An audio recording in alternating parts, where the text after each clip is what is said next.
Morning. It is 3:21 a.m. Again, just like last video, I am doing it at a weird hour.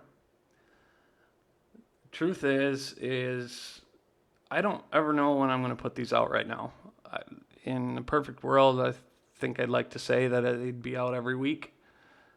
However, I find myself thinking about this stuff daily, and I want to make sure that what I'm putting out is the right stuff. So, all that being said, I have to once again um, just say thank you guys for watching. A lot of people have just said so many good things, making me feel really good about this and making it feel like there's a real purpose to it, and that maybe this whole thing is more than me. Regardless, I mean, I'm talking about myself for now. And that's what it is. But again, there's going to be hopefully someone out there that will enjoy the benefits of listening to me talk about my story and my whole ordeal. I hope it lands somewhere besides what I have to say. And if it doesn't, it's therapeutic for me. It's a lot for me to talk about this. It feels really good. So, that being said, I'm going to get right into this. This is take 5 or 6, and I keep messing it up. So I'm going to start talking sooner so I have less chance of messing something up. As many of you know, I am or was a giant Blink-182 fan. I just found out the other day that the bassist Mark Hoppus just got, well, I think he's had it for 3 months or 3 months, and he's going through his chemo stuff right now, and so that was kind of a shocker, and even one of my friends told me about it. It's wild. And I think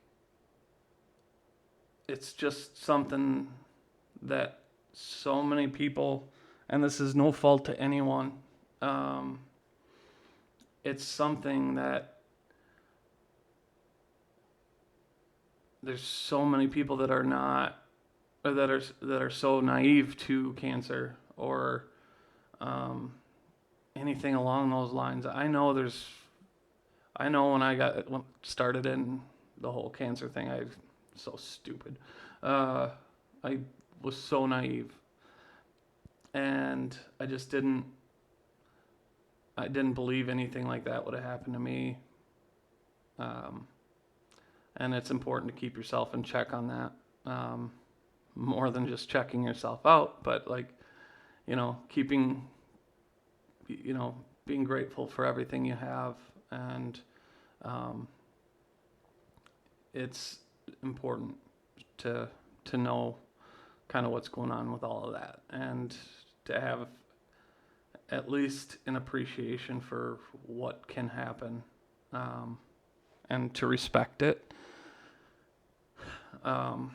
because I think it's too easy to not. And I think ever since I was diagnosed back in 2016, it was like a never-ending sea of people that ended up getting diagnosed with it that I knew, or just friends of family that got it, or just a whole heap of people that ended up getting it. Family got it. Um, it's everywhere. And it's not something to um, write off. So that's what I'm going to get into about that. So moving forward, one other thing here, I realize that I forget a lot of things. And so there's going to be a lot of me coming back in future videos where I'm like, oh, I forgot that I did this, or I forgot this, or I forgot that. So understand that my memory sucks, and we will be coming back quite a bit. So that's the last part of that. So there's one part of this story. There's actually two parts of this story. One that I want to see if I can somehow recruit my mom into this. She doesn't know anything about that yet. And I'm also wondering if it's a good idea. But I would, at some point, like to bring her in and talk to her about her experience through my cancer. And the reason why is because my mom she was she was in Virginia, I think, when I was diagnosed. And I wasn't going to tell her over the phone because I knew she'd jump on the first flight. Again, I think I said that in the last video, but so I kind of want to pick her brain a little bit and hear what she has to say. I'm gonna start talking a little bit more to some family and friends about the initial thoughts, what they thought when they heard. I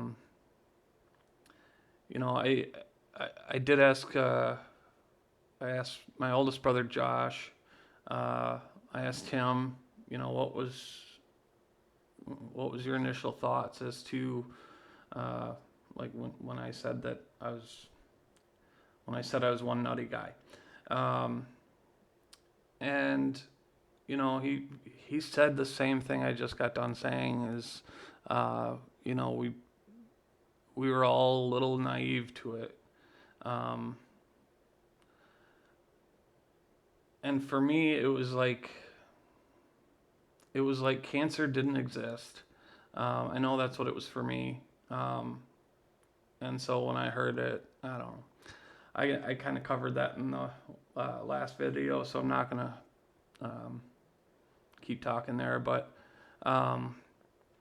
so I do eventually want to reach out to family and friends and kind of get their input on all of it. One thing I saw with family and friends, I think a lot of them respond in ways that you might not be like they respond in different ways, and it's not a bad thing. Just I think everybody's dealt a hand that they never expected they'd have to hold on to, and it's tough. Like, it's hard. Because I can't imagine, having to hear it from anybody in my family or any of my friends.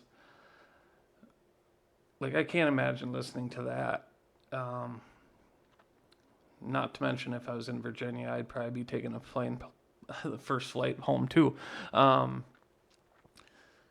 there was just a whole ton of just amazing responses I got uh, with the whole thing. And given my family, we decided this is a story I actually kind of forgot to tell. Sorry. I, again, kind of going with the one nutty guy theory, it became a joke. And that's how we deal with it. And I'm totally good with that. In fact, I'm not going to put this on YouTube because I'm sure I'll probably get in trouble. But I had my doctor, after he removed my left testicle, take a picture of it. And so I forever have a picture of my left testicle. And you guys probably don't want to see that anyway, so more than just me getting in trouble, but people don't want to see that. Anyway, so yeah, so it became a giant joke fest about all of it. Not all of it, but I mean, certainly the places where it needed to be a joke. And, you know, for us to joke about it and smile about it, and worked, you know, that was our way of working through it together as a family and as friends. And we had,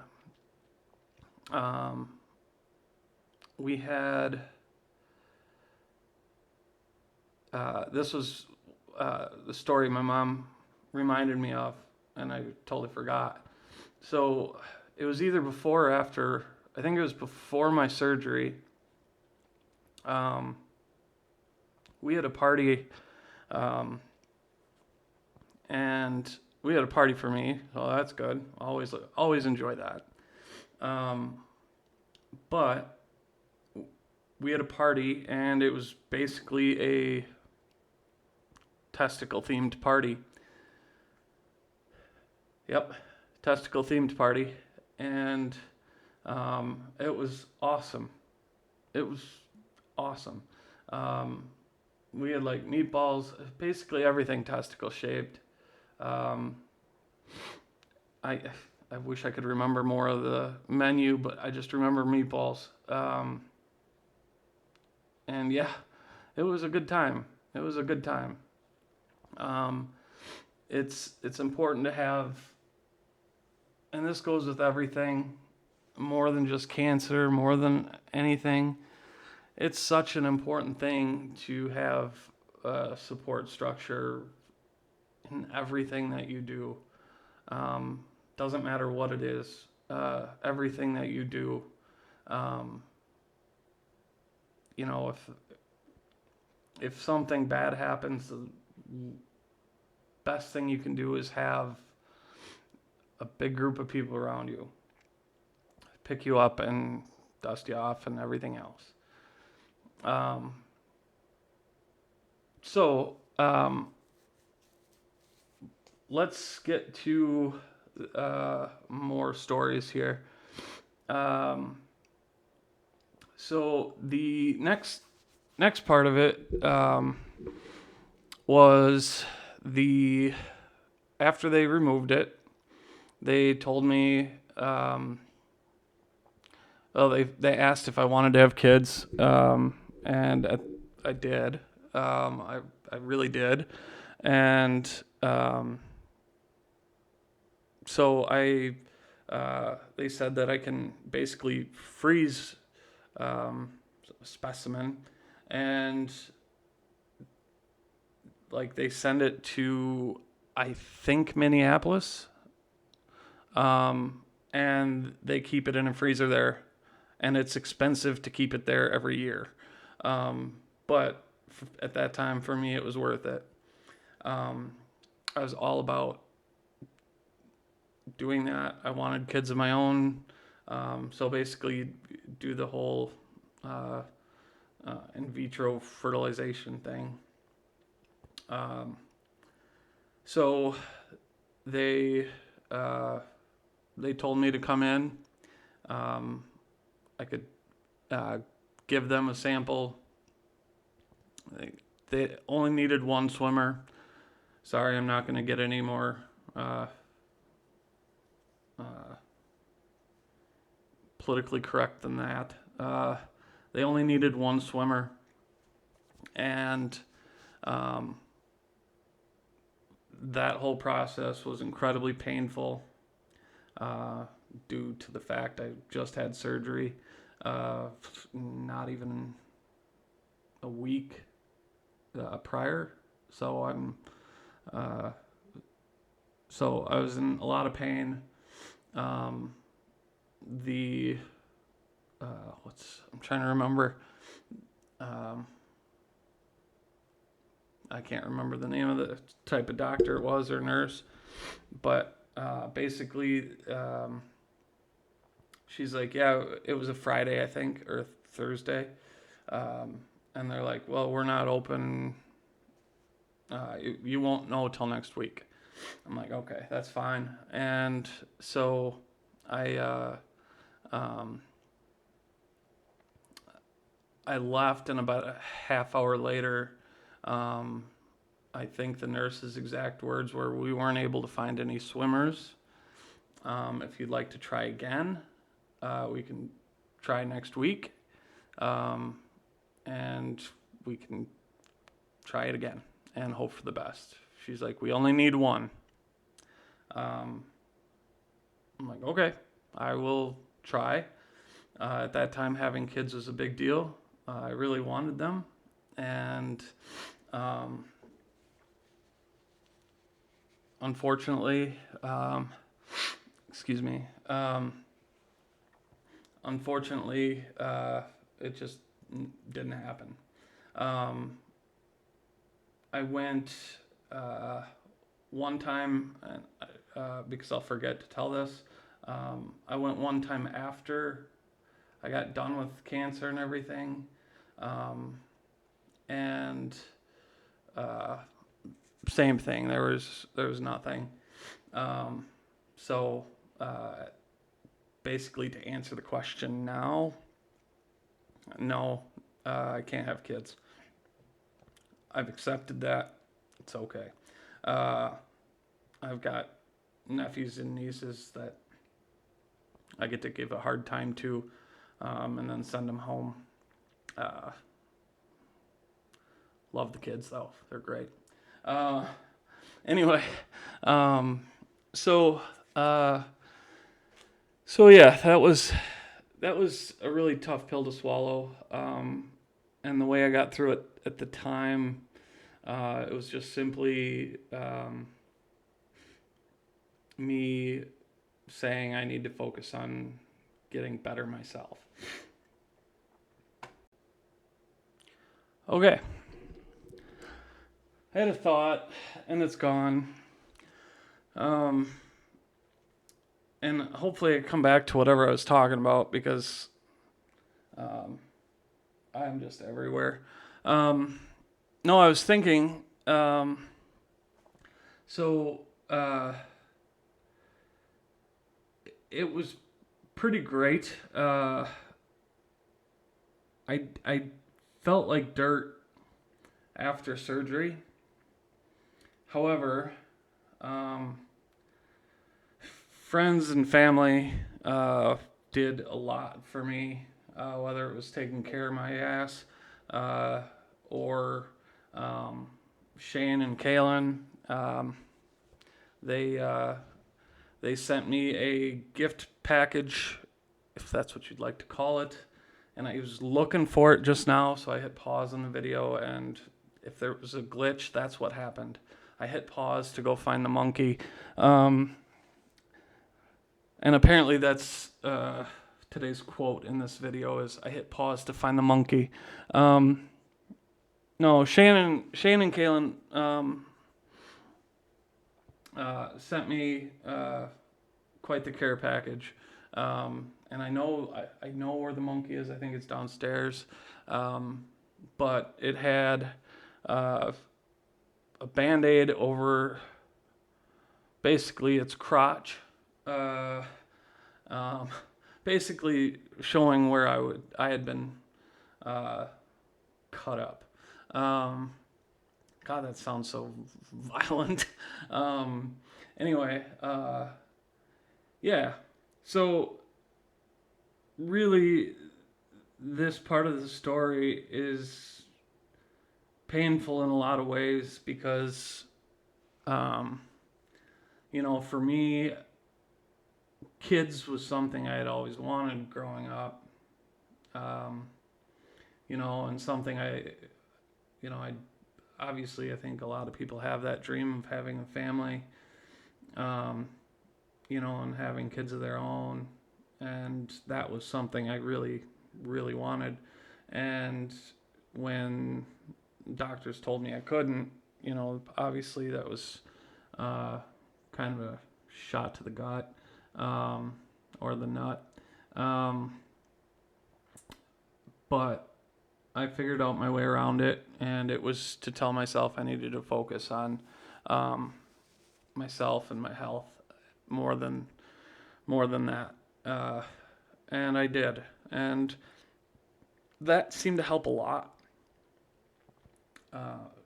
Just getting through that is what helped. I had been far enough along with my cancer that um, my doctor really wasn't willing to fuck around for very long. Um, Dr. Schmidt, she's a godsend.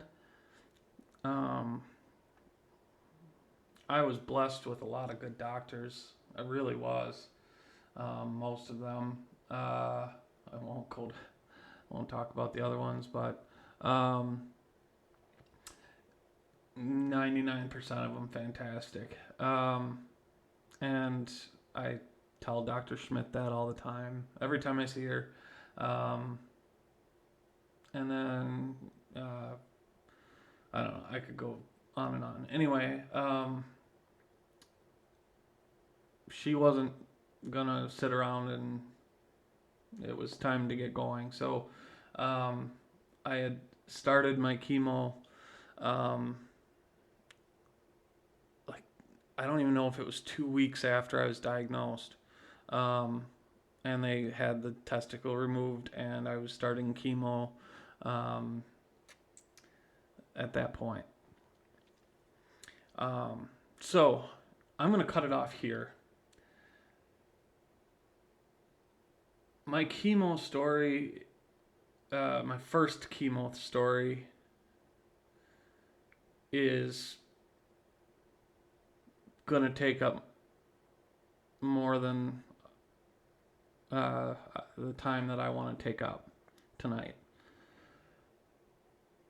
I feel good about having a story out sooner, or another episode, video. I feel good about having one come out sooner, especially now that I kind of know what I want to talk about already, because now things have, in this story, it's really going to start picking up and making things easy to talk about. This is the part where I'm really excited, because I do want to incorporate more people into this. The people that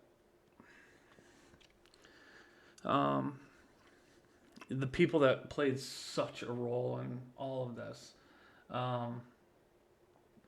And the things that people did for me, and I'm not talking got warm blankets. That was my dad. He always got me warm blankets, and usually a water. That would be usually he'd drop me off. Anyway, sorry. And I'm not talking about that. I'm not talking about, I mean, of course, very grateful for that, but emotionally, and just the support that I received from a lot of people, family, friends, coworkers, um, just all over the place. It was, oh, sorry. Um, it doesn't take much for me to get worked up about it, or teary-eyed about it. Um, Chances are, if you're watching this, now you did something for me. Um, and even if it wasn't at that time, because I'm like, I know there's people that will watch this that didn't know me then. However, just watching it today, whenever it is that you are watching it, that is enough. So thank you for watching this.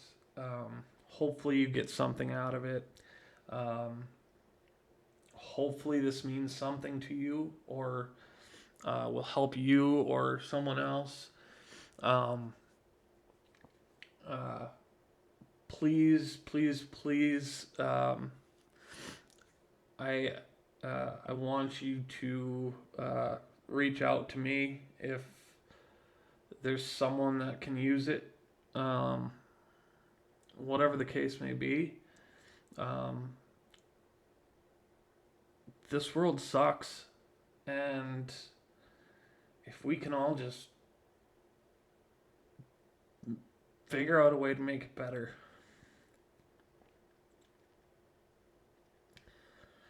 Let's figure out a way to make it better. And I think that would be a good start. And if all it is doing one nice thing for somebody, or I don't know, just I don't know. I need to go to bed because me and my tissues are now being embarrassing. Um, all right. There will be a new video out sooner than later. I know what I want to talk about, where I want to go with it. And I look forward to sharing it with you and putting it out soon. Um, and I can't wait for you guys to hear it. There's so much left, and it's good. Peace.